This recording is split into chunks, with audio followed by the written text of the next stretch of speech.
The year is 229 BCE. Roman warships cut through the crystal-clear waters of the Adriatic Sea like silver daggers, their bronze rams gleaming in the Mediterranean sun. On the rocky shores ahead, warriors in bronze armor stand defiant against the horizon, tall, fierce, unconquerable. These are the Illyrians, the sea wolves of the ancient world, pirates and kings who dared to challenge Rome itself. But this isn't just another story of ancient warfare. This is the tale of a people who ruled the seas when Rome was still a collection of mud huts, who built kingdoms in mountain fortresses that touched the clouds, who gave the world emperors and saints, rebels and legends.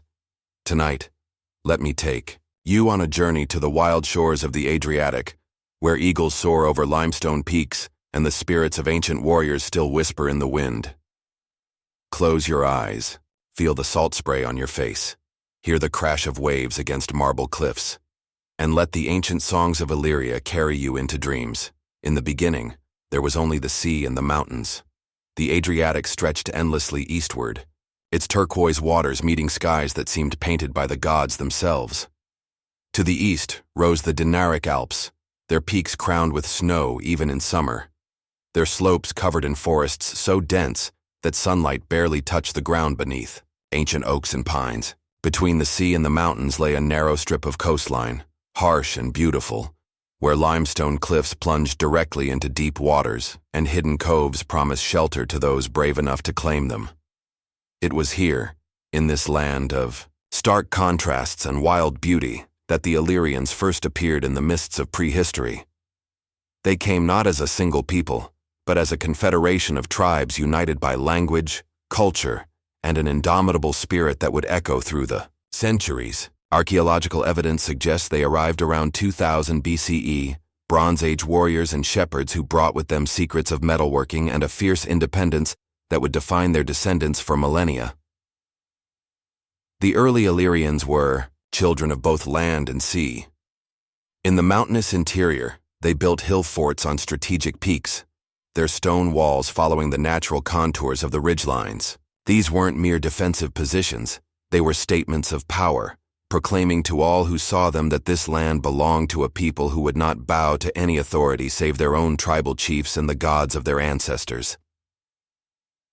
The coastal tribes developed different skills, learning to read the moods of the Adriatic as farmers read the seasons. They built boats that could navigate the treacherous currents between the countless islands, vessels sleek and fast enough to outrun storms or enemies with equal ease. Their harbors were hidden in deep inlets, protected by cliffs and secret knowledge, passed down through generations of seafaring families. The tribal names that have come down to us through ancient sources read like a roll call of forgotten kingdoms. The Delmatai, masters of the central mountains, the Liburnians, whose swift ships dominated the northern waters, the Ardii, fierce warriors of the southern coast, the Taulanti, guardians of the Albanian highlands. Each tribe had its own customs, its own chiefs, its own sacred places where the gods spoke through wind and water, stone and flame. But all shared certain characteristics that would mark them as distinctly Illyrian. They were tall and powerful, with fair hair and eyes that ranged from the gray of winter seas to the blue of summer skies. Roman writers described them as naturally warlike, equally comfortable with sword in hand or oar in grip. They tattooed their bodies with intricate patterns that told stories of valor in battle and devotion to their clan gods. Their society was organized around the clan system, with extended families forming the basic units of social organization. Leadership was earned through prowess in war and wisdom in council, though certain families maintained hereditary claims to power. Women held positions of respect unknown in many ancient societies. They could inherit property, lead war bands, and serve as priestesses in the sacred groves where the Illyrian gods dwelt. The religion of the early Illyrians was deeply connected to the natural world around them. They worshipped storm gods who rode the winds across the Adriatic, earth goddesses who made the mountain slopes green with life, and sea deities who could grant safe passage or drag the unwary to watery graves. Sacred groves of oak trees served as temples, their branches reaching toward the sky where the gods were believed to dwell in halls of cloud and starlight. Archaeological excavations have revealed the sophistication of early Illyrian metalwork. They were master bronze smiths who created weapons and jewelry of exceptional beauty and functionality.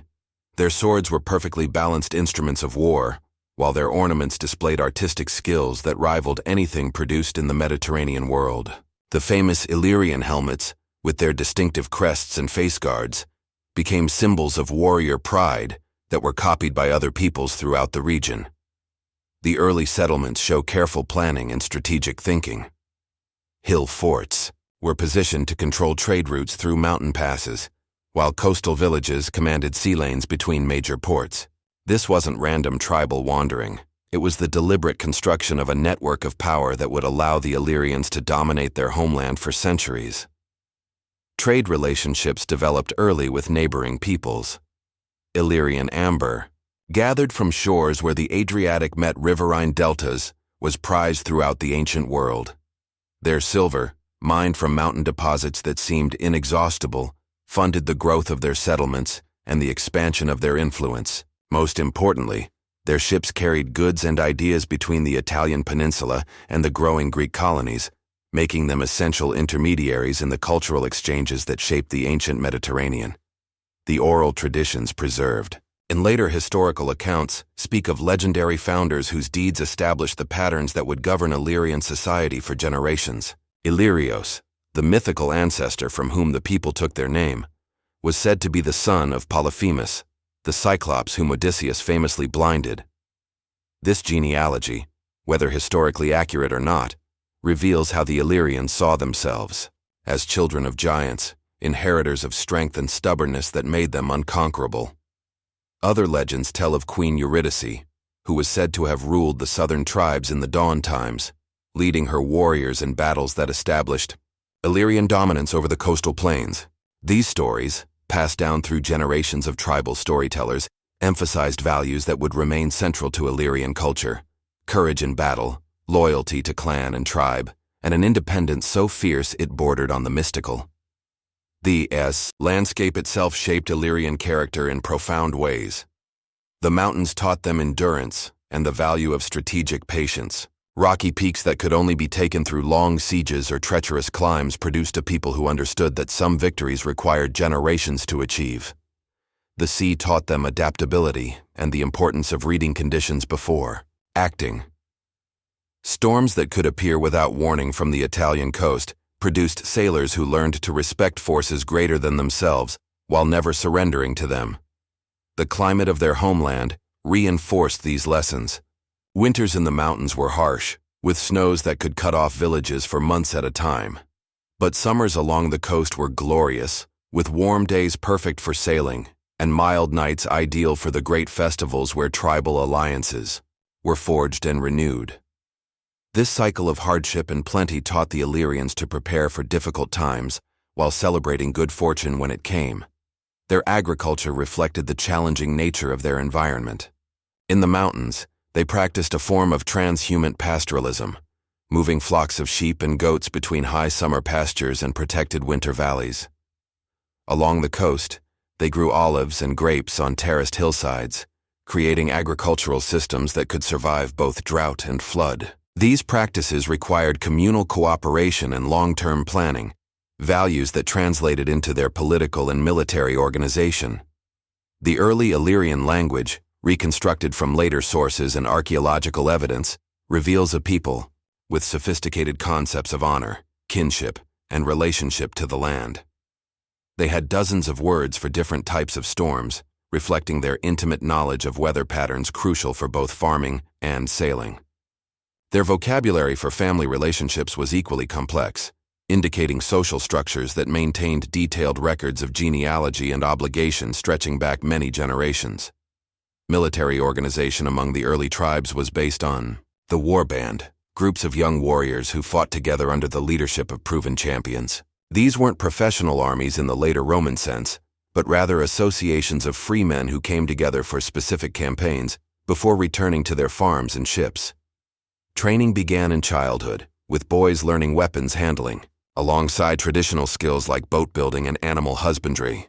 The early Illyrian concept of kingship was fluid and practical. Chiefs rose to power through a combination of personal prowess, family connections, and the ability to distribute wealth gained through successful raiding or trading. Their authority was limited by tribal councils and the need to maintain the loyalty of their warbands. A king who grew too proud or too demanding might find himself challenged by rivals or simply abandoned by followers who could join other leaders. This political flexibility would prove crucial as the Illyrians faced the challenges of the ancient world. Unlike the rigid monarchies of the East or the republican institutions of Rome, Illyrian leadership could adapt quickly to changing circumstances. When facing external threats, multiple tribes could unite under a single war chief. When times were peaceful, authority could be distributed among local leaders who understood their own territories and peoples. As you drift deeper into relaxation, imagine yourself standing on a wind-swept promontory overlooking the Adriatic on a clear evening 3,000 years ago. Below you, Illyrian ships with striped sails are returning from distant voyages, their holds full of treasure, and their crews singing the ancient songs that celebrated successful ventures. Behind you, smoke rises from cooking fires in a hill fort, where warriors are sharpening their weapons and planning tomorrow's raids. The stars are beginning to appear in the darkening sky, and somewhere in the distance, you can hear the sound of drums and pipes as a tribal gathering celebrates another victory, another successful harvest, another year of freedom in this land where eagles soar and the spirits of ancestors watch over their fierce descendants. This was the world of the early Illyrians, a place where natural beauty and human courage combined to create a civilization that would endure for over 1,000 years, challenging empires and producing legends that would outlive the stones of their mountain fortresses. The year is 400 BCE, and the Adriatic has become a highway of opportunity and danger. Greek colonies dot the coastline like jewels, their whitewashed buildings gleaming in the morning sun. Roman merchants, growing bold with their city's expanding power, venture further from familiar Italian shores. Egyptian grain ships heavy with cargo bound for hungry cities follow ancient routes between safe harbors. And lurking in every hidden cove, behind every offshore island, the Illyrian fleets are waiting. This was the golden age of Illyrian sea power, when their kings commanded respect from Syracuse to Byzantium, when their swift ships could appear on any horizon, when the very mention of their name could empty harbors and send tremors through the counting houses of Mediterranean commerce. They had evolved from tribal raiders into something far more formidable, a maritime confederation that controlled the world's most strategic sea. The transformation began with King Bardylus of the Dardani, whose long reign in the 4th century BCE established the template for Illyrian royal power. Bardylus was more than just a successful war chief. He was a visionary who understood that scattered tribal raids, however profitable in the short term, could never match the wealth and influence that came from organized control of trade routes. From his mountain stronghold near modern Kosovo, Bardylus could see the future with startling clarity. The Greek city-states were weakening themselves through constant warfare. The Persian Empire was crumbling under internal pressure. Rome was still, primarily concerned with Italian affairs. Into this power vacuum, a united Illyria could expand, claiming its rightful place among the great powers of the ancient world. The king's first innovation was the creation of a professional navy. Unlike the temporary war bands that had served earlier chiefs, Bardylus established permanent squadrons of warships, their crews trained to work together with the precision of a military unit.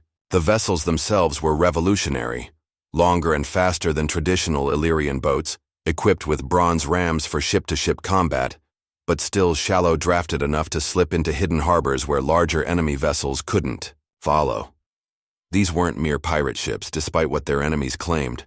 They were the instruments of a carefully planned strategy to dominate Mediterranean sea lanes through a combination of military pressure and commercial opportunity. Bardylus offered protection to merchants willing to pay for safe passage, while ruthlessly attacking those who refused to acknowledge Illyrian authority over their traditional waters. The crews of these vessels were elite warriors, chosen for their skill in seamanship and their loyalty to the crown. Many came from coastal tribes that had been serving as marines and sailors for generations, but Bardylus also recruited from the mountain peoples, understanding that the fierce independence that made them excellent raiders would serve equally well in naval warfare.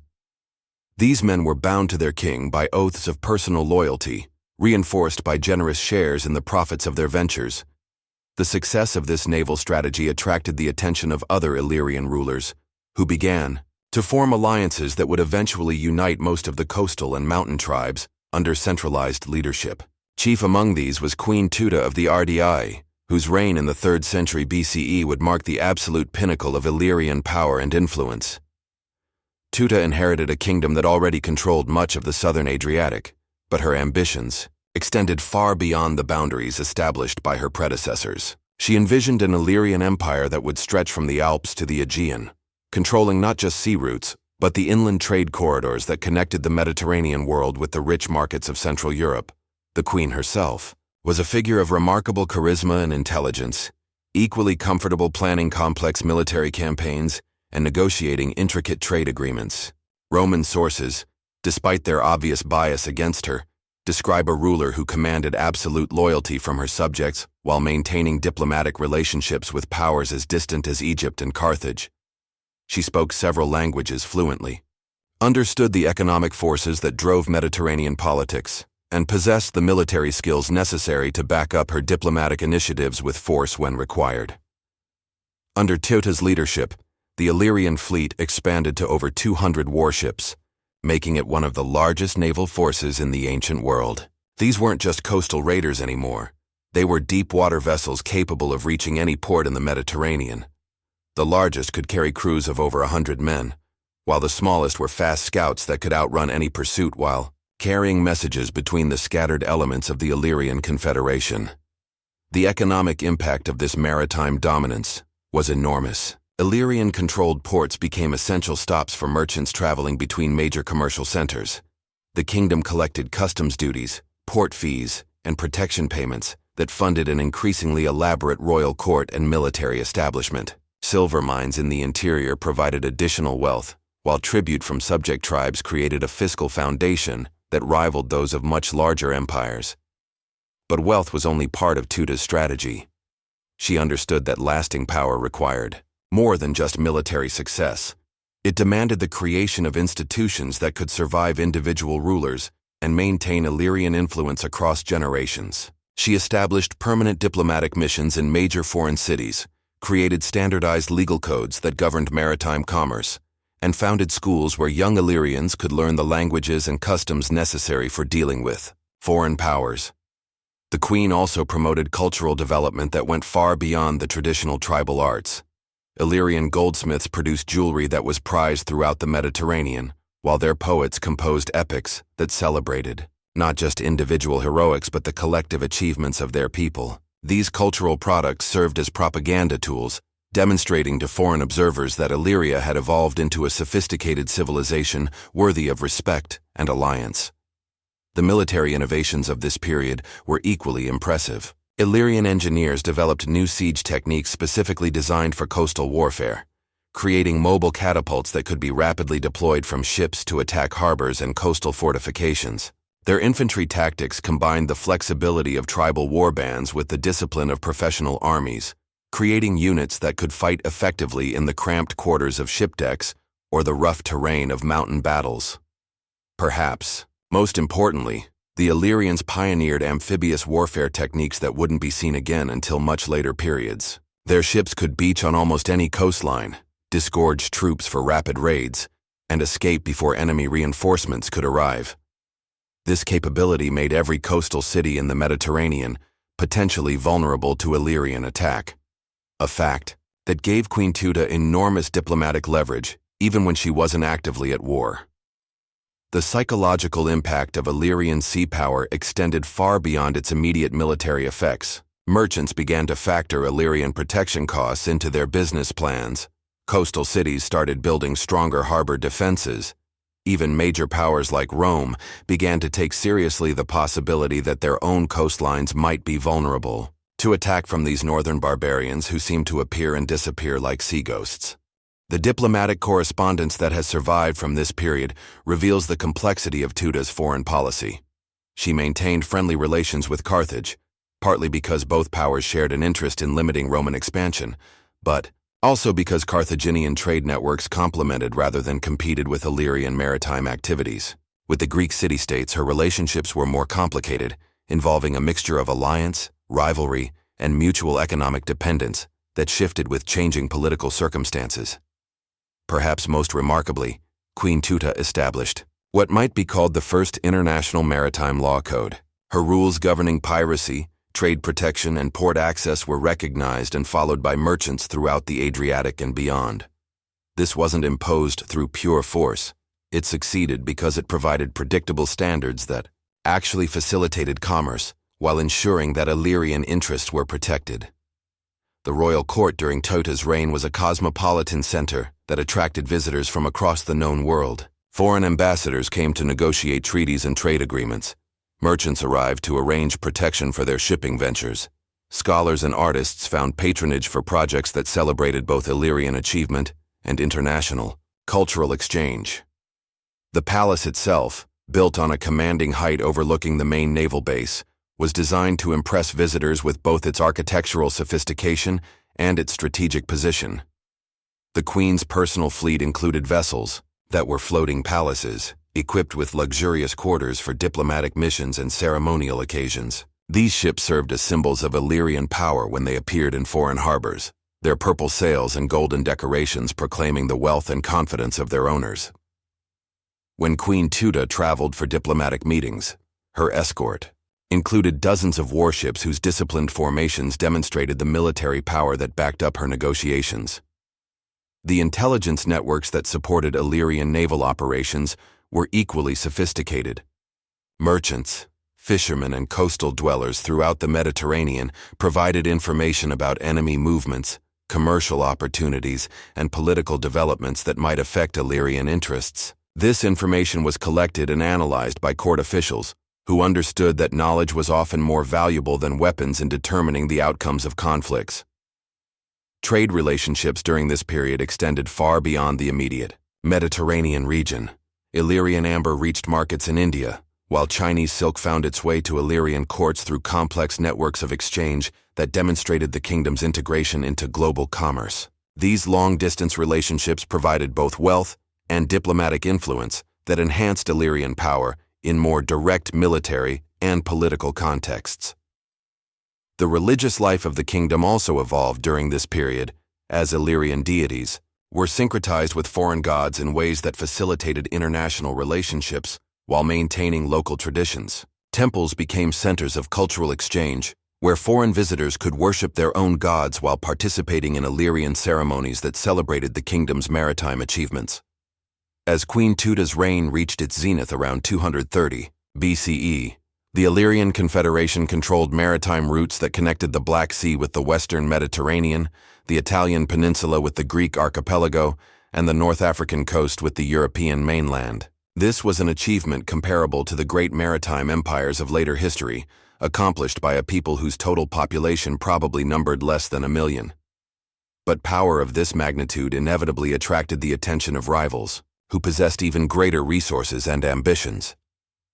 To the west, Rome was completing its conquest of Italy and looking for new worlds to conquer. To the east, the Macedonian kingdoms were struggling to maintain their positions against both internal rebellions and external pressures. The stage was being set for conflicts that would test whether Illyrian sea power could survive the challenge of the world's emerging superpowers. As you feel yourself drifting deeper into relaxation, imagine standing on the deck of Queen Teuta's flagship as it cuts through the crystal-clear waters of the Adriatic on a perfect summer day. The wind fills the purple sail above your head while the bronze ram gleams at the prow. Around you, the largest naval force the Mediterranean has ever seen maintains perfect formation, their oars rising and falling with mechanical precision. In the distance, you can see the limestone cliffs of the Illyrian coast, crowned with the towers of hill forts where signal fires burn to communicate with the fleet. Behind those mountains lie silver mines and farming villages, tribal gatherings where old songs celebrate new victories, and sacred groves where the gods of the Illyrians accept offerings of captured treasure and grateful prayers.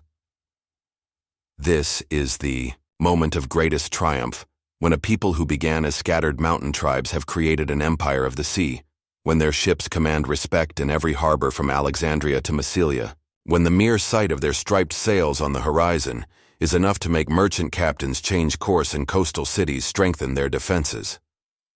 The sea kings of Illyria have reached the pinnacle of their power, ruling waves that have carried their influence to every corner of the ancient world. But even in this moment of triumph, the winds of change are beginning to blow, carrying with them the scent of new conflicts and greater challenges than any the Illyrians have yet faced. In the shadow of Mount Korab, where eagles nest among peaks that scrape the belly of heaven, the war horns of the Illyrians echo through valleys that have known the tread of warriors since the world was young. The year is 359 BCE, and the mountain tribes are gathering for a conflict that will shake the foundations of the ancient world. A war against Philip II of Macedon, the father of Alexander the Great. The muster is a sight to strike awe into, the hearts of enemies and inspiration into the souls of allies. From every valley and highland come the war bands of the interior tribes, the Dardani with their wolf-head standards, the Adriatic carrying shields painted with lightning bolts, the Tribali, whose battle cries sound like thunder rolling across the peaks. These are the warriors who have never bent the knee to foreign kings, who measure their wealth in captured weapons and their honor in scars earned in single combat.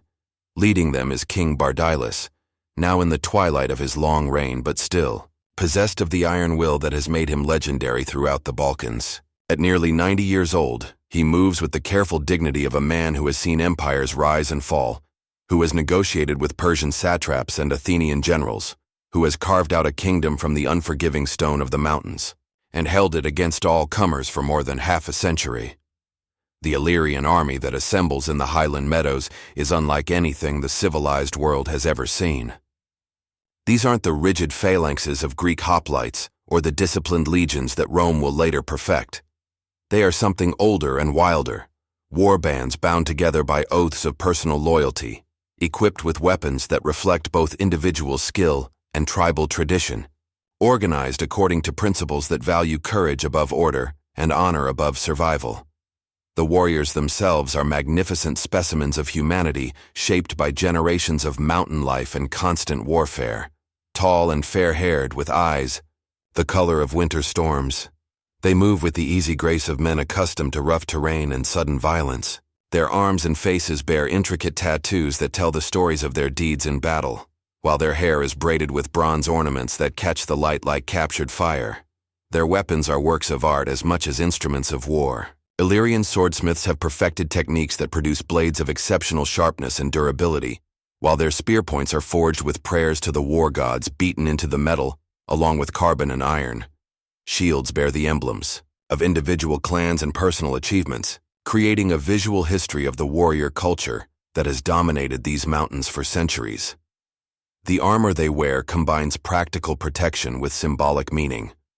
Bronze corselets are decorated with images of eagles and wolves, the totemic, animals that represent the fierce independence of the mountain peoples. Helmets are crested with horsehair dyed in clan colors, while leather goods are tooled with patterns that identify not just tribal affiliation, but specific family lineages and military accomplishments. But it is their horses that truly set the Illyrian warriors apart from their contemporaries. Bred in high mountain pastures where only the strongest survive, these animals are smaller than the war horses of other peoples, but possess endurance and sure-footedness that make them invaluable in rough terrain. The bond between Illyrian warriors and their mounts is legendary. Stories tell of horses that refuse to eat after their masters' deaths, and riders who preferred death to the shame of losing their steeds in battle. The cavalry tactics developed by the mountain tribes are perfectly suited to their homeland's terrain. Rather than charging in massed formations like the companions of Alexander, Illyrian horsemen fight as individuals or in small groups, using their superior knowledge of local terrain to appear suddenly on enemy flanks or rear before disappearing into rocky ground where heavier cavalry cannot follow. They are masters of the running fight, the strategic withdrawal, and the devastating ambush. King Bardylus himself embodies the warrior tradition at its finest. Despite his advanced age, he still leads from the front, his white beard flowing from beneath a helmet that has deflected 100 enemy blows. His personal weapons include a sword that is said to have been blessed by the gods themselves, its blade never dulling, and its edge never failing to find the gaps in enemy armor. More importantly, he possesses the tactical brilliance and strategic vision that have made him the most feared opponent of every major power in the region. The conflict with Philip of Macedon represents more than just another border war. It is a clash between two completely different concepts of power and civilization. Philip represents the new world of professional armies, siege engines, and centralized monarchy. His forces are disciplined, well-equipped, and supported by the wealth of the Macedonian kingdom and its Greek allies. They fight according to established doctrines and proven tactical systems. The Illyrians represent something older and perhaps more fundamental, the tradition of warrior societies where leadership is earned through personal prowess, where loyalty flows from individual relationships rather than institutional authority, where the highest values are courage in battle and faithfulness to one's sworn brothers. Their way of war is based on mobility, local knowledge, and the kind of fierce independence that makes every warrior a potential leader. The campaign that follows becomes a masterclass in asymmetric warfare. Philip's forces, trained for set-piece battles on relatively flat terrain, find themselves fighting an enemy that refuses to meet them on terms favorable to Macedonian tactics. Instead, the Illyrians use their superior knowledge of mountain terrain to wage a war of ambush and harassment that gradually wears down the invaders' strength and morale. Bartolus demonstrates tactical genius that rivals the greatest generals of antiquity. He uses the mountain terrain like a weapon, drawing Philip's forces into narrow valleys where their superior numbers become irrelevant, then striking with concentrated attacks before melting away into terrain where pursuit is impossible. His warriors fight with the desperate courage of men defending their homeland, while Philip's troops gradually lose confidence as they face an enemy that seems to know every rock and tree in the vast mountain wilderness. The psychological warfare is equally sophisticated. Illyrian war cries, echoing off canyon walls at dawn and dusk, unnerve Macedonian soldiers who cannot tell how many enemies surround them. Night raids on outposts create an atmosphere of constant tension, while the sight of captured Macedonian equipment displayed on Illyrian weapons demoralizes Philip's forces by demonstrating that their supposed invincibility is an illusion. Individual combat between champions becomes a crucial element of the campaign. Illyrian warriors, following ancient custom, challenge Macedonian officers to single combat, with the outcomes of these duels affecting the morale of entire armies. These fights are governed by strict codes of honor that both sides respect, creating moments of mutual recognition even in the midst of bitter conflict. The role of women in Illyrian warrior culture becomes particularly evident during this campaign. Unlike the segregated societies of Greece and Rome, Illyrian women often fight alongside their men, particularly in defensive actions around tribal strongholds. Some achieve recognition as war leaders in their own right, commanding the respect of male warriors through proven courage and tactical skill. Their presence on the battlefield adds another dimension to Illyrian military effectiveness, as they often serve as battlefield medics, ammunition carriers, and intelligence gatherers. The religious aspects of the campaign are equally important. Before major battles, Illyrian priests perform sacrifices and divination rituals that strengthen warrior morale, while providing tactical intelligence based on careful observation of natural signs. The gods of war are invoked not just for victory, but for the honor that comes from fighting courageously regardless of outcome. This spiritual dimension gives Illyrian resistance a depth that purely secular motivations could not provide. The weapons and tactics employed by both sides evolve throughout the campaign. Philip introduces new siege engines designed to breach the mountain strongholds, while the Illyrians develop improved ambush techniques that take advantage of their enemies' technological innovations. The conflict becomes a laboratory for military innovation, with both sides learning from their opponents while maintaining their fundamental strategic approaches. The mountain strongholds that serve as Illyrian bases are marvels of defensive engineering. Built on commanding heights and protected by multiple rings of walls, they can withstand extended sieges while serving as bases for raiding expeditions. Their water supplies come from sources that cannot be easily cut off, while their food stores are maintained at levels that can support defenders through entire campaign seasons. The economic impact of the war extends far beyond immediate military costs. Trade routes through the mountains are disrupted, affecting commerce between the Greek world and the tribal societies of Central Europe. Both sides must divert resources from other priorities to maintain their war efforts, with consequences that ripple throughout their respective societies.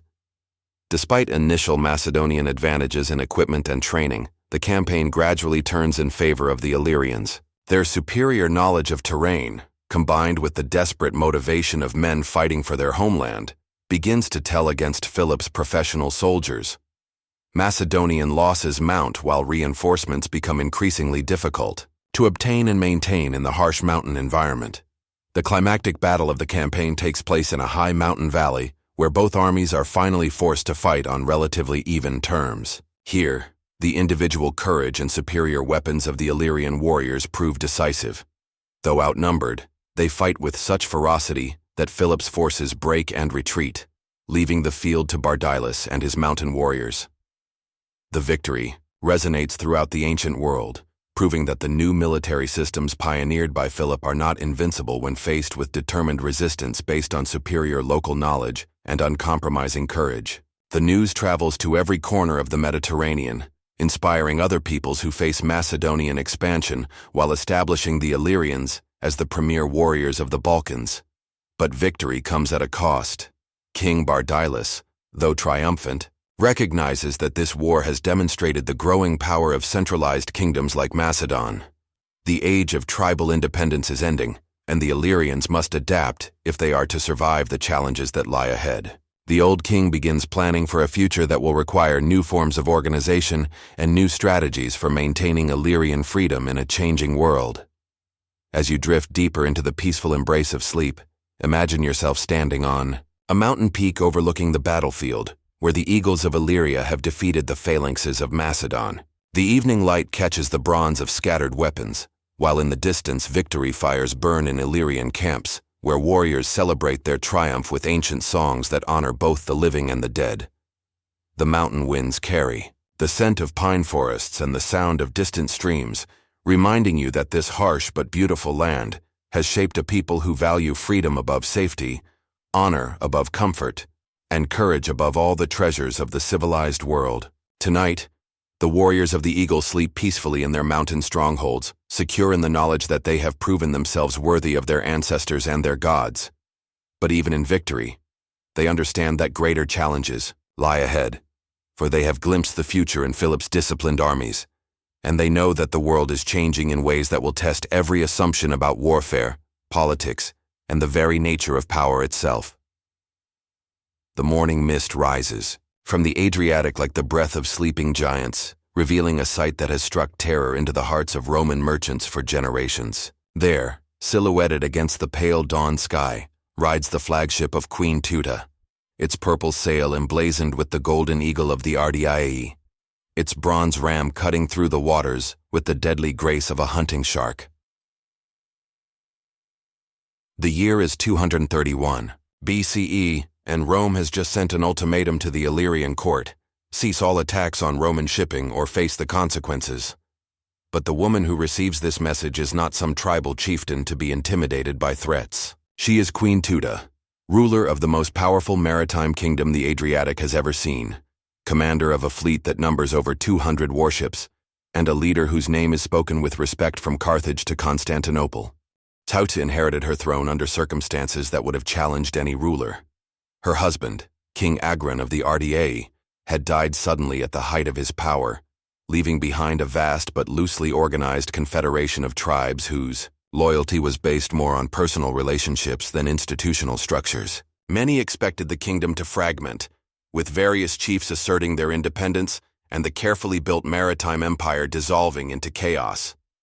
But those who underestimated the young queen quickly learned their mistake. Teuta possessed not only the fierce courage that was expected of Illyrian royalty, but also a shrewd intelligence and diplomatic skill that allowed her to consolidate power while expanding the kingdom's influence beyond anything her predecessors had achieved. Within months of her coronation, she had secured the loyalty of wavering tribal leaders, eliminated potential rivals, and launched new campaigns that demonstrated her commitment to aggressive expansion. The queen's personal story was already the stuff of legend. Born into one of the most powerful families of the coastal tribes, she had been trained from childhood in the arts of war and statecraft. Unlike the sheltered women of other ancient societies, Illyrian royal daughters learned to fight with sword and spear, to sail in rough weather, and to command the respect of hardened warriors through demonstrated competence rather than inherited authority. Her marriage to King Agrin had been both a love match and a political alliance, uniting two of the most powerful tribal confederations under a single crown. Together they had built the naval force that dominated the central Mediterranean, but Teuta's contributions went far beyond the traditional role of a royal consort. She had personally led raiding expeditions, negotiated complex treaties with foreign powers, and developed the administrative systems that held their far-flung kingdom together. Now, ruling in her own right, Teuta faced challenges that would have overwhelmed lesser leaders. The kingdom's wealth depended on control of maritime trade routes, but this very success had attracted the attention of Rome, a power whose ambitions extended far beyond the Italian peninsula. The delicate balance of Mediterranean politics was shifting, and the Illyrians found themselves at the center of conflicts that would determine the future of the entire region. The Queen's response to Roman demands was characteristically bold. Rather than seeking accommodation with the growing power to the west, she chose to assert Illyrian sovereignty through actions that would leave no doubt about her kingdom's independence. Her fleets launched new campaigns against Roman allies, capturing ships and establishing bases on islands that Rome considered within its sphere of influence. The naval forces under Teuta's command were the product of centuries of maritime evolution. Illyrian shipbuilders had perfected designs that combined speed with fighting capability, creating vessels that could outrun larger enemy ships while carrying enough warriors to capture merchant vessels or assault coastal settlements. The largest of these warships stretched over 100 feet in length, with crews of skilled fighters who could transition seamlessly between sailing and combat roles. The tactics employed by Teuta's captains were revolutionary for their time. Rather than relying on the ramming attacks favored by other Mediterranean navies, they specialized in boarding actions that allowed them to capture ships and cargo intact.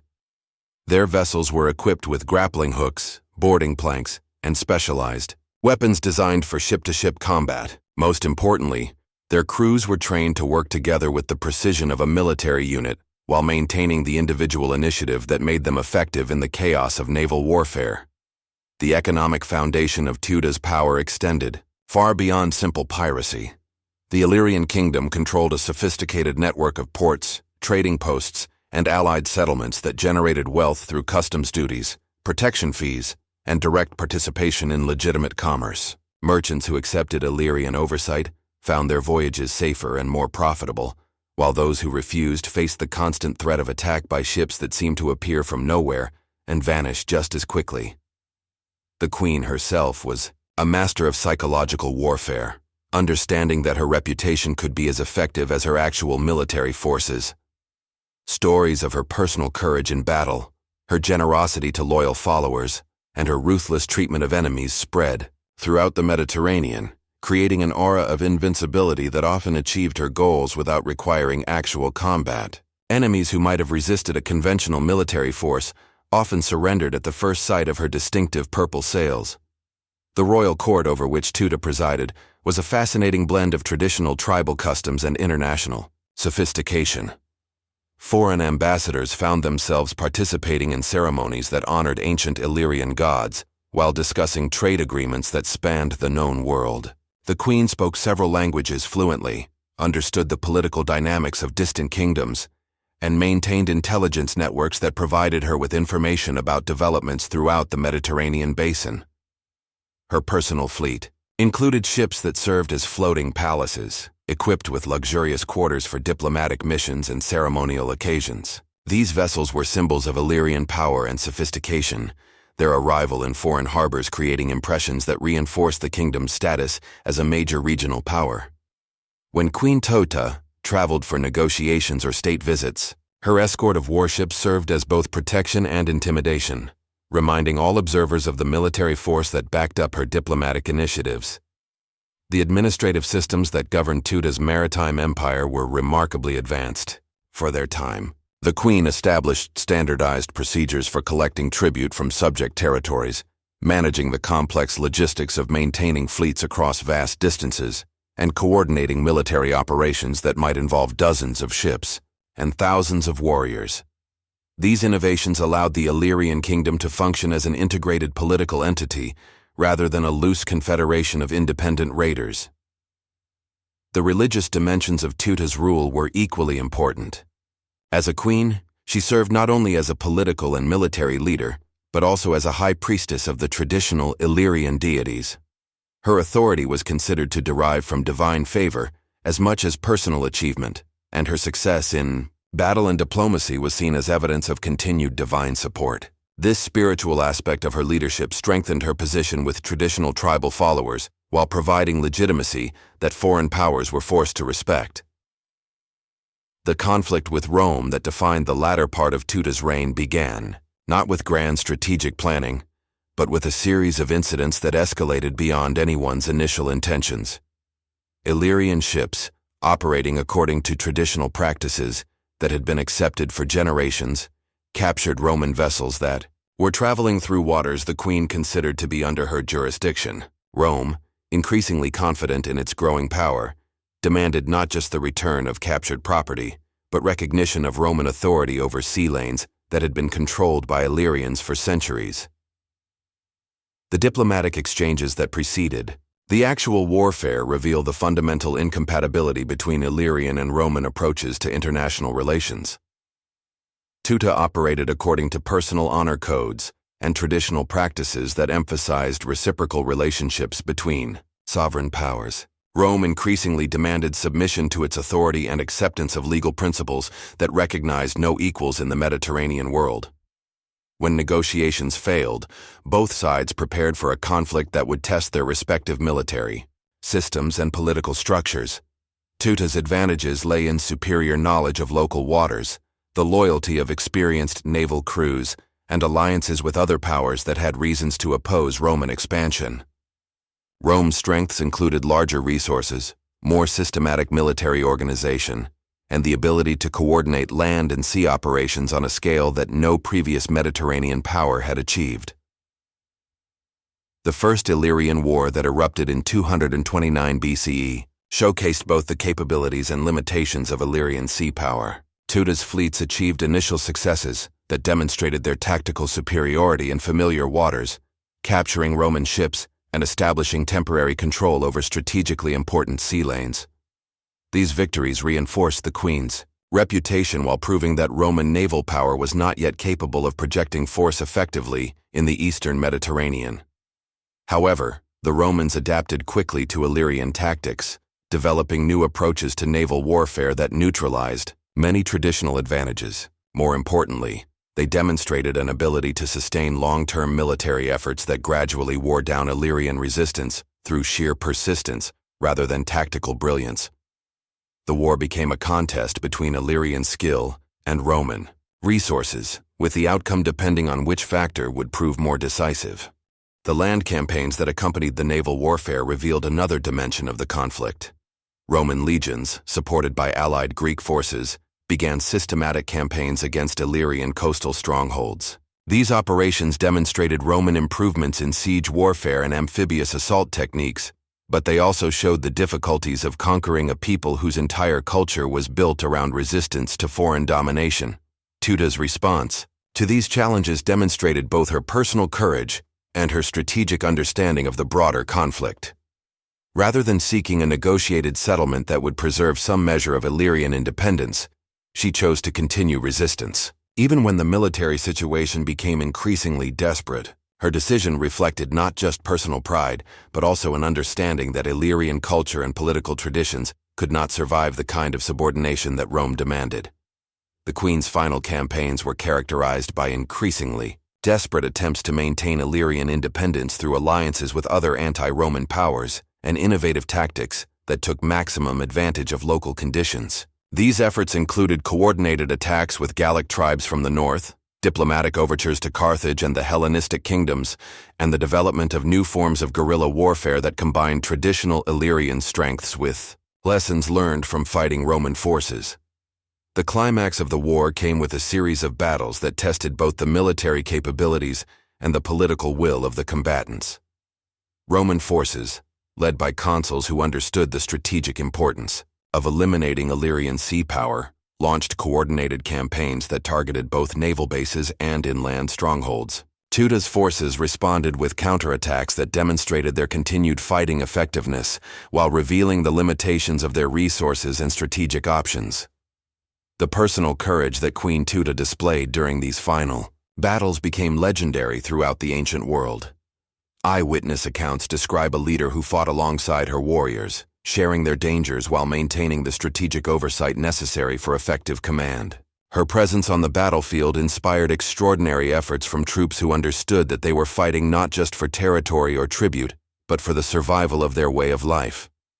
The ultimate Roman victory in 228 BCE came not through a single decisive battle, but through the gradual exhaustion of Illyrian resources and the systematic elimination of their strategic options. The peace treaty that ended the war forced major concessions from the Illyrian kingdom, including the abandonment of territories that had been under tribal control for centuries and acceptance of Roman oversight over activities that had previously been matters of sovereign decision. Yet even in defeat, Queen Teuta achieved a form of immortality that transcended the immediate political consequences of her resistance to Rome. Her example of courageous leadership in the face of overwhelming odds became a model for future generations of Illyrian leaders, while her demonstration of effective female rule challenged assumptions about gender and power that would influence political developments throughout the region. The administrative innovations that she had introduced to manage her maritime empire provided templates that later rulers would adapt to different circumstances, while the diplomatic precedents she established helped define the complex relationships between small powers and expanding empires. Most importantly, her reign demonstrated that effective resistance to larger powers was possible when based on superior local knowledge, innovative tactics, and the kind of inspired leadership that could unite diverse populations around common goals.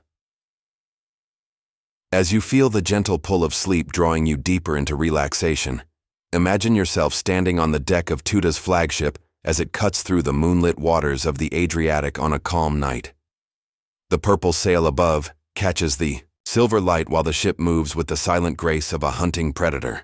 Around you, the scattered lights of the Illyrian fleet extend to the horizon, each vessel carrying warriors whose loyalty to their queen is absolute, and whose courage in battle has become legendary throughout the ancient world. In the distance, you can see the lights of coastal settlements where families wait for news of their sons and fathers who serve in the royal fleet. Behind those immediate lights lie the mountain strongholds where tribal councils debate the great questions of war and peace, where ancient traditions are preserved alongside new innovations that the times demand. This is the moment of greatest peril and greatest glory, when the sea queens of Illyria stand at the center of conflicts that will reshape the Mediterranean world, when their decisions echo in royal courts from Rome to Alexandria, when the very name Illyrian has become synonymous with maritime courage and unconquerable spirit. The waves that carry Queen Teuta's ships toward their destiny also carry the dreams and fears of a people who have chosen freedom over security, honor over accommodation, and the uncertain glory of resistance over the predictable rewards of submission. Whether that choice leads to triumph or tragedy, it represents something essential about the human spirit that refuses to be conquered, no matter how great the odds or how powerful the enemies that stand against it. The dust clouds on the horizon grow larger with each passing hour, and the sentries atop the walls of Skadra can now make out individual standards in the approaching Roman army. It is 168 BCE, and the Third Illyrian War is about to reach its climax. King Gentius of the RDI stands on the ramparts of his capital, knowing that the next few days will determine not just his own fate, but the future of Illyrian independence forever. The irony is bitter. 3 generations ago, his ancestor Queen Teuta had commanded fleets that struck fear into Roman hearts. Now Rome's legions march through Illyrian territory as if it were already a Roman province, and the great maritime empire that once controlled the Adriatic has been reduced to a handful of mountain strongholds and a king whose own allies whisper of surrender. But Gentius is not ready to surrender. Not yet. In the tradition of his warrior ancestors, he will make Rome pay dearly for every mile of sacred Illyrian soil. The men who stand with him on these walls may be outnumbered and outgunned, but they carry in their hearts the accumulated courage of 1,000 years of independence. They are the sons of the sea kings and the mountain warriors, the inheritors of a tradition that values honor above life itself. The Roman army that approaches Skadra represents the pinnacle of military evolution in the ancient world. Led by Praetor Lucius Anicius Gallus, it includes not just the feared legions but also auxiliary forces from across Rome's expanding empire.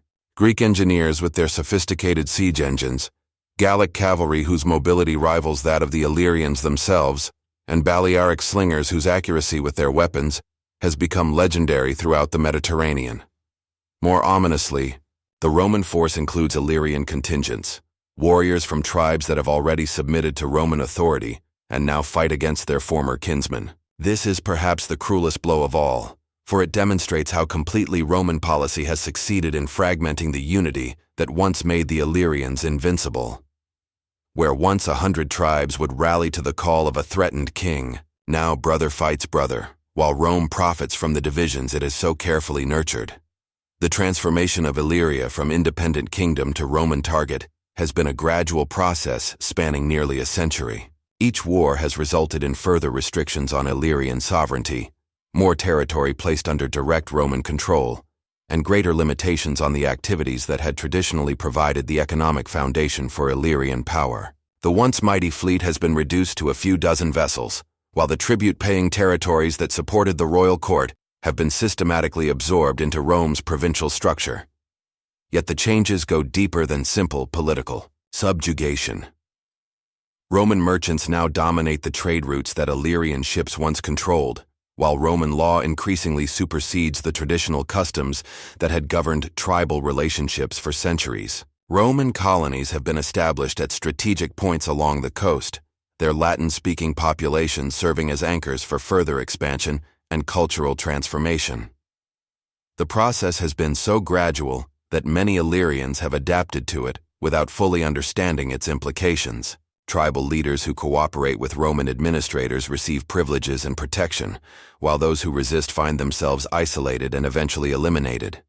Young Illyrians seeking advancement learn Latin and Roman customs, gradually becoming more Roman than Illyrian in their outlook and loyalties. King Gentius represents the last stand of the old order. Unlike some of his contemporaries who have tried to find accommodation with Roman power, he has chosen the path of resistance, even when it became clear that such resistance was probably futile. His decision to ally with Perseus of Macedon against Rome was based not on careful calculation of military odds, but on the understanding that some choices transcend practical considerations. The siege of Skadra that begins in the autumn of 168 BCE becomes a microcosm of the broader conflict between traditional Illyrian values and Roman imperial ambitions. The city's defenders, though vastly outnumbered, fight with the desperate courage of men who understand that defeat means not just political subjugation, but cultural extinction. Every street becomes a battlefield, every building a fortress. As Roman engineering skill meets Illyrian determination in combat, that neither side will long remember without respect for their enemy's courage. The Roman approach to siege warfare has evolved considerably since their early encounters with Illyrian strongholds. Where once they relied primarily on blockade and assault, they now employ sophisticated techniques that combine engineering expertise with psychological pressure.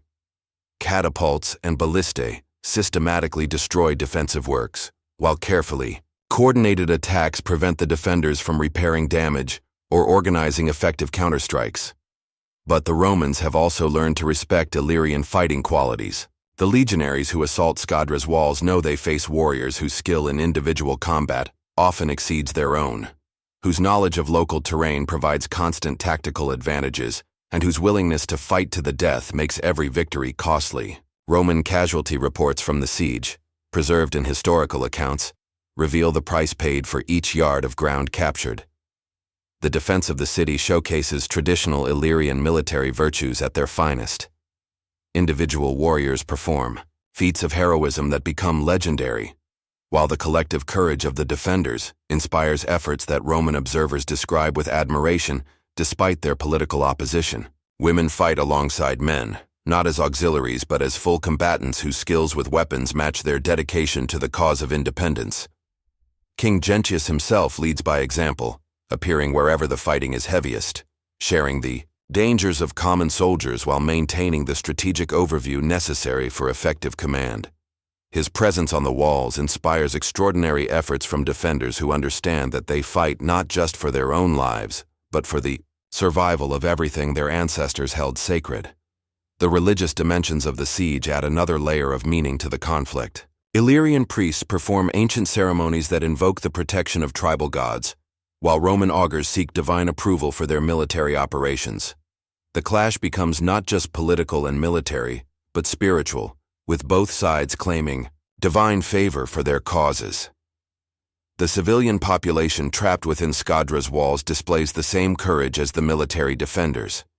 Rather than demanding surrender to save their lives, they provide support that enables continued resistance, sharing scarce food supplies and maintaining morale even as the military situation becomes increasingly desperate. Their behavior demonstrates the extent to which Illyrian culture had developed a sense of collective identity that transcended individual survival instincts. The siege engines deployed by the Roman forces represent the most advanced military technology of their time. Massive catapults, capable of hurling stones weighing hundreds of pounds, systematically demolish the ancient walls that have protected Skadra for centuries. Siege towers, protected by iron plates and equipped with drawbridges, allow Roman soldiers to attack the defenders on equal terms despite the advantage of height.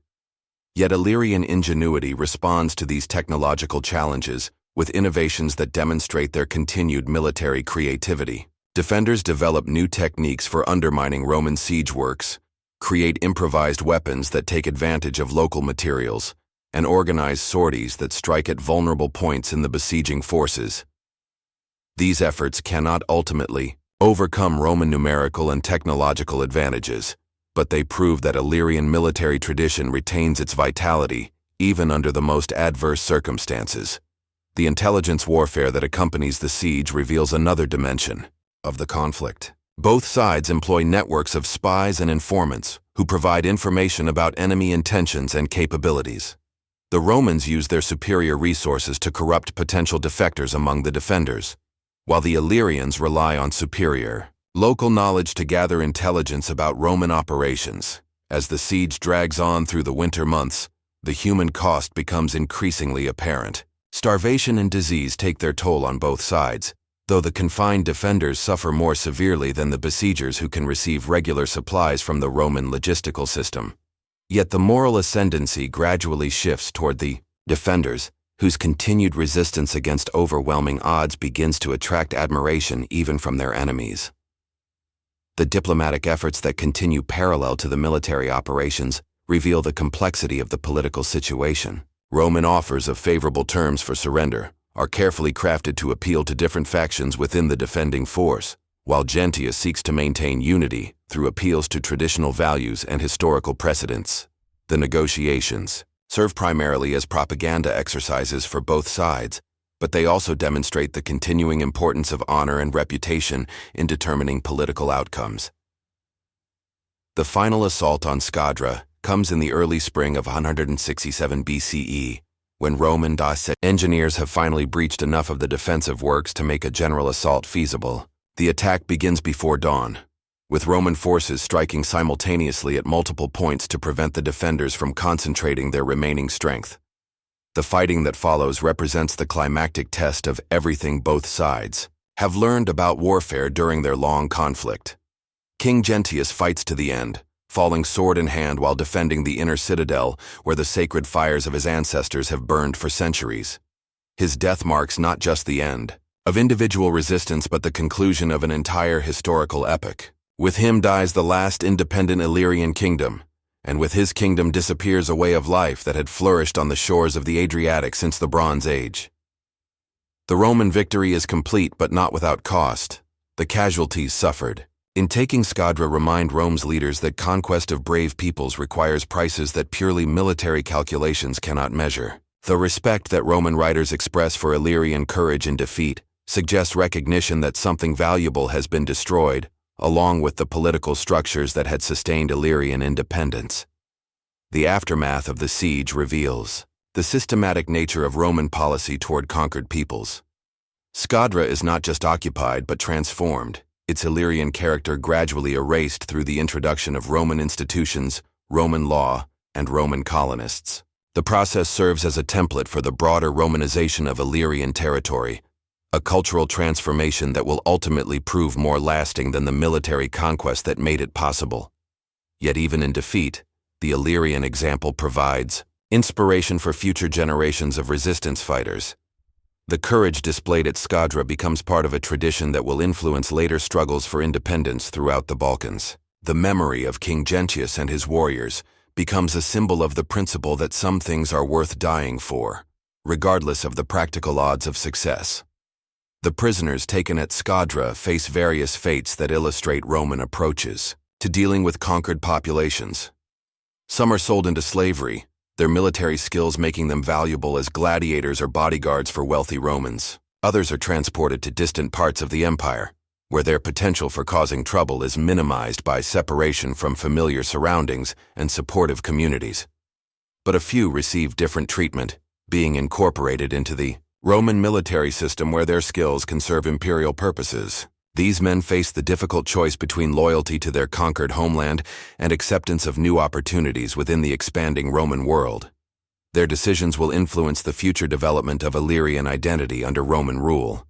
As you feel the peaceful embrace of sleep drawing near, imagine standing on the walls of ancient Skadra on that final morning, watching the sun rise over the Adriatic for the last time as a free Illyrian city. The light catches the bronze weapons of defenders who know this day will bring either victory or death, but who have chosen to meet their destiny with the courage their ancestors would recognize and approve.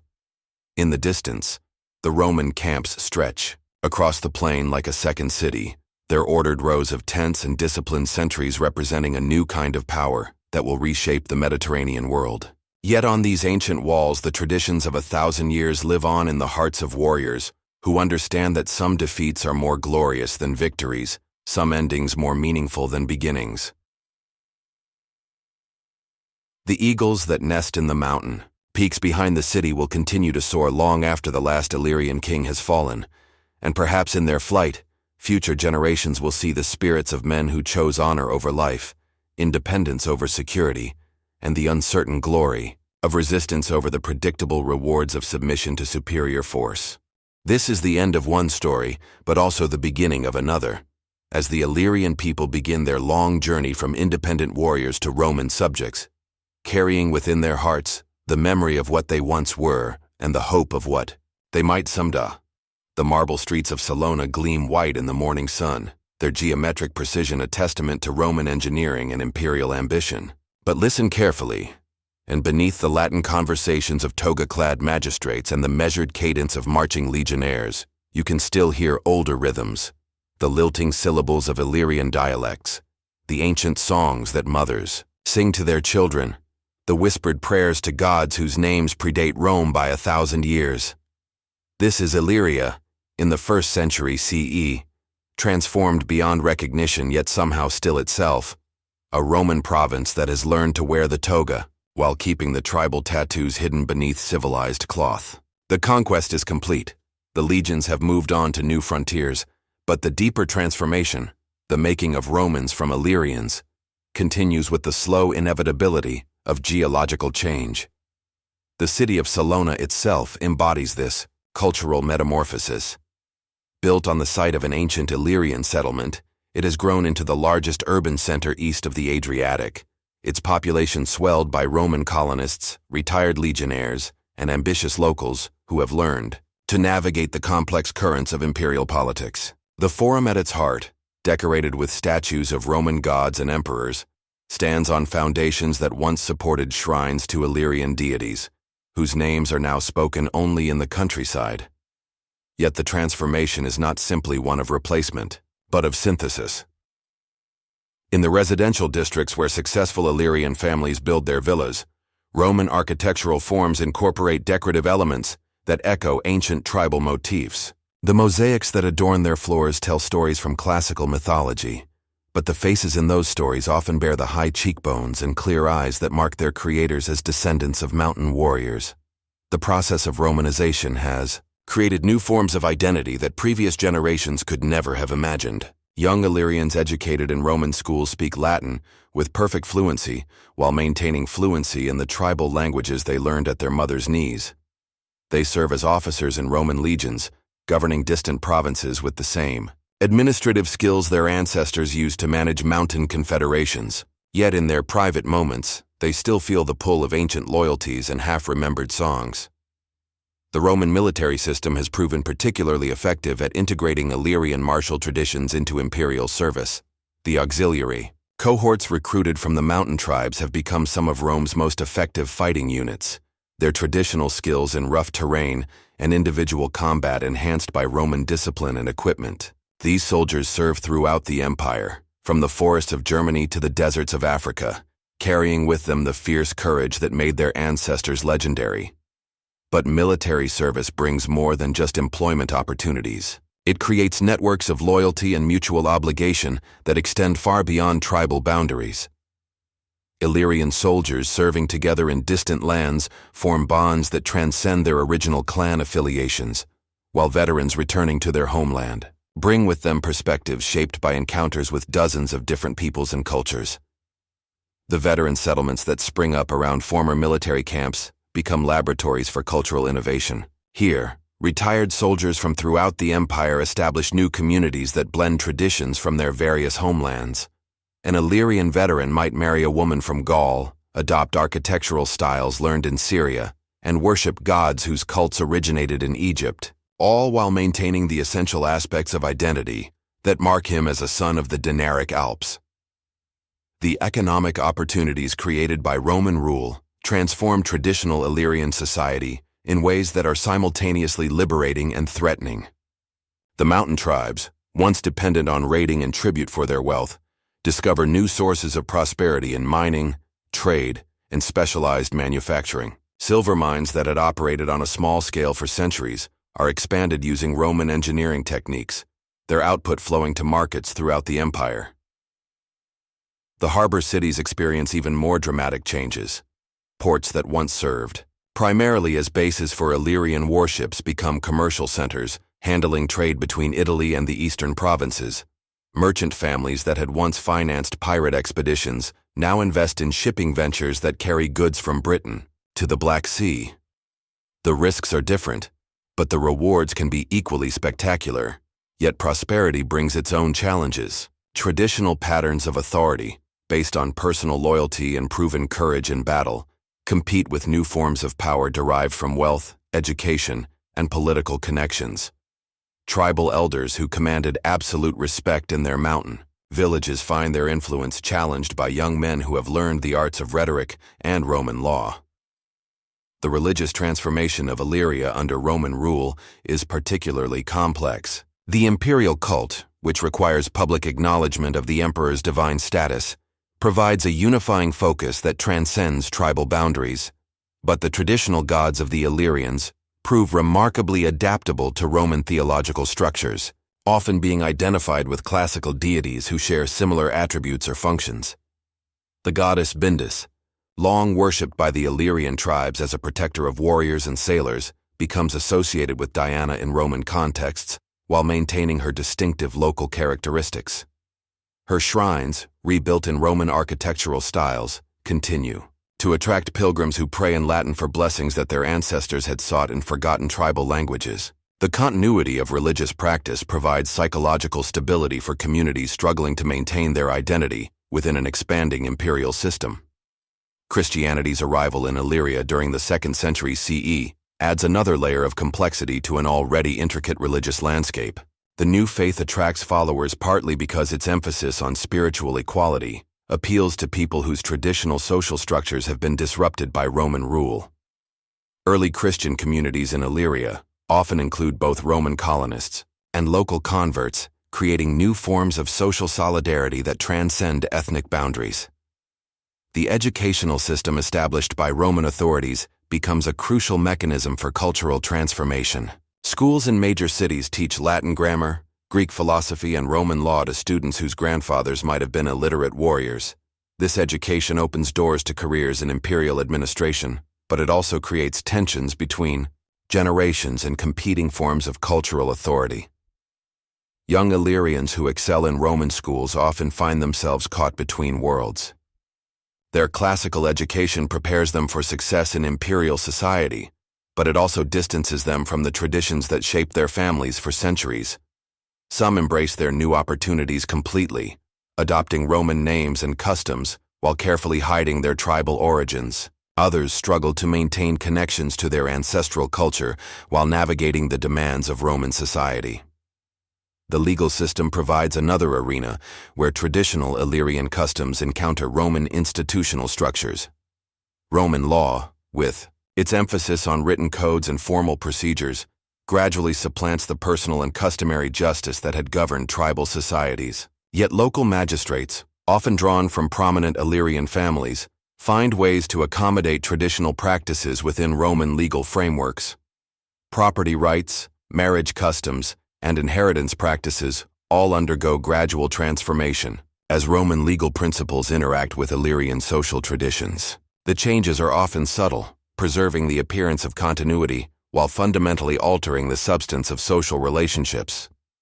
Families that had once held land through tribal allotment acquire individual ownership under Roman law, creating new possibilities for both advancement and dispossession.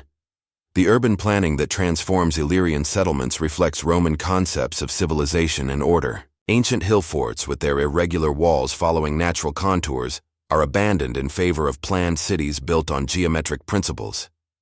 The new settlements feature straight streets, rectangular building lots, and public facilities, designed according to standardized imperial templates. Yet even these planned communities show the influence of local conditions and preferences. Roman architects working in Illyria learned to adapt their designs to mountainous terrain and Mediterranean climate. Local building traditions, particularly the use of native stone and timber, influenced the appearance of supposedly standard Roman structures. The result is a distinctive regional architecture that is recognizably Roman, yet unmistakably Illyrian. The agricultural revolution that accompanies Roman rule introduces new crops and farming techniques while transforming land tenure patterns. The olive groves and vineyards that spread across formerly pastoral landscapes create wealth for landowners who understand both Roman markets and local growing conditions. But these changes also displace traditional herders and small farmers, creating social tensions that persist for generations. The road system that connects Illyrian communities to the broader Roman world represents one of Rome's most impressive achievements in the region. These highways, built with characteristic Roman engineering skill, facilitate not just military movements, but commercial and cultural exchange. Villages that had been isolated in mountain valleys suddenly find themselves connected to trade networks that span continents. Yet the roads bring challenges as well as opportunities. Traditional communities that had maintained their distinct character through geographic isolation now face pressures for cultural conformity that are difficult to resist. Young people who might once have followed ancestral paths for generations can now literally follow Roman roads to new lives in distant cities. The emergence of a Romanized Illyrian aristocracy represents one of the most significant developments of this period. Families that successfully navigate the transition from tribal leadership to imperial service accumulate wealth and influence that exceeds anything their warrior ancestors had achieved. These new elites build villas that rival those of Italian nobility, while maintaining the mountain strongholds that symbolize their ancient heritage. But success within the Roman system requires delicate balancing acts that test loyalties and identities in complex ways. A successful Illyrian magistrate must demonstrate loyalty to Rome while maintaining credibility with local communities that remember when his grandfather led raids against Roman colonies. The psychological pressures created by these divided loyalties produce both remarkable achievements and personal tragedies that echo through the historical record.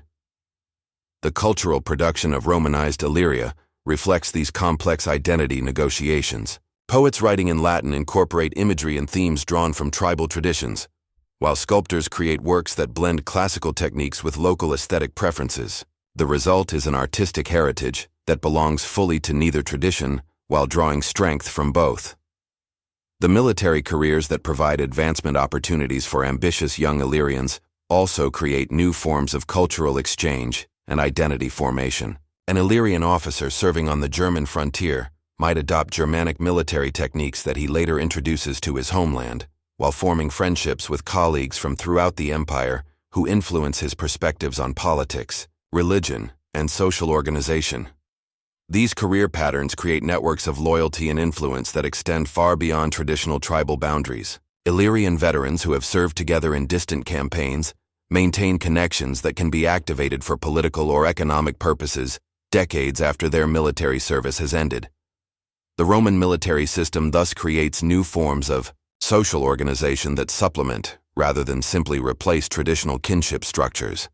As the centuries pass, the distinction between Roman and Illyrian becomes increasingly blurred, particularly in the urban centers where cultural mixing is most intensive. Families whose ancestors had fought against Roman conquest now serve with distinction in imperial administration, while maintaining private traditions that preserve memories of pre-Roman independence. The result is a society that is simultaneously Roman and Illyrian, successfully integrated into the imperial system while retaining distinctive regional characteristics. The archaeological evidence from this period reveals the material prosperity that Roman rule brought to many Illyrian communities. Excavations of villa sites show levels of luxury that would have been unimaginable in pre-Roman times, while urban remains demonstrate the effectiveness of Roman engineering in providing clean water, efficient transportation, and public amenities that improved the quality of life for ordinary residents. Yet prosperity came at a price that is harder to measure in archaeological terms. The gradual erosion of traditional languages, customs, and social relationships created forms of cultural loss that affected entire populations. Communities that had maintained their distinct identity for centuries found themselves pressured to conform to imperial norms that often conflicted with ancestral values and practices. As you feel yourself drifting toward the peaceful realm of sleep, imagine walking through the colonnade of a Roman villa built on Illyrian soil, where frescoes depicting classical myths share wall space with family portraits that show unmistakable traces of tribal ancestry. The evening air carries the scent of olive groves planted where warriors once grazed their horses, while in the distance, you can hear the sound of Latin hymns sung with the distinctive accent that marks their singers as children of the mountain peoples. This is Illyria transformed but not destroyed, adapted but not obliterated, a land where Roman eagles perch on cliffs where Illyrian eagles once nested, where the descendants of sea kings serve as Roman senators, while preserving in their hearts the memory of purple sails and the crash of waves against marble shores. The transformation continues, generation by generation, creating new forms of identity that honor both the imperial present and the tribal past. In the synthesis that emerges, neither Roman nor Illyrian traditions remain unchanged, but something new and valuable comes into being, a regional culture that will prove remarkably durable, surviving even the eventual fall of the empire that created it. The purple of imperial majesty never seemed more fitting than when it adorned the shoulders of Diocletian as he stood on the terrace of his palace at Split, gazing out over the Adriatic waters that had carried his ancestors to glory and conquest. The year is 305 CE, and the most powerful man in the world has just done something unprecedented in Roman history. He has voluntarily abdicated his throne to tend cabbages in the land of his birth. But this is no ordinary retirement. Diocletian is an Illyrian, son of a people who had once been Rome's enemies and were now its most loyal defenders. His palace, built on a scale that rivals the greatest monuments of the imperial capital, represents more than personal luxury. It is a statement that the periphery has become the center, that the barbarian provinces have produced the leaders who will save civilization itself. The rise of Illyrians to the imperial purple is one of history's most remarkable reversals of fortune. 3 centuries after Queen Teuta's fleets had terrorized